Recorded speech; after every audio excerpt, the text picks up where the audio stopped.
Doctor గారు, మా friends అందరూ నడుము నొప్పితో చాలా బాధపడుతున్నారు.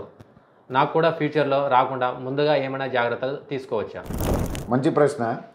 ముందుగానే రాకుండా ముందు నిటారుగా కూర్చోవడం నేర్చుకోవాలి. ఇలా వంగకుండా నిటారుగా కూర్చోవడం నేర్చుకోవడం మంచిది.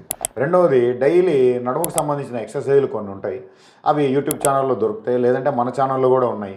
అవి మీరు నేర్చుకొని డైలీ ఒక 5-10 నిమిషాలు అవి చేసుకుంటూ ఉంటే చాలా బాగా నడుము నొప్పి రాకుండా ఉంటుంది.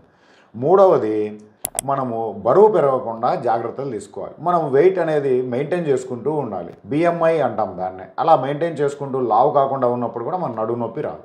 నాలుగవది మంచి కాల్షియం డైట్. కాల్షియం డైట్ అంటే కొంచెం ఎగ్స్ ఇలా కాకుండా డ్రై ఫ్రూట్స్, రాగి మాల్ట్ ఇలాంటివి కొన్ని తీసుకుంటూ ఉంటే మన కాల్షియం అనేది బాడీకి అందుతూ ఉంటుంది. ఇంకా ముఖ్యమైనది వంగి చేసే పనులప్పుడు చాలా జాగ్రత్తలు, కొంచెం మోకాలు వంచి వంగి ఏదైనా బరువెత్తినప్పుడు అలా జాగ్రత్త తీసుకుంటూ ఉంటే మనకు నడుము నొప్పి రాకుండా ఆపుకోవచ్చు.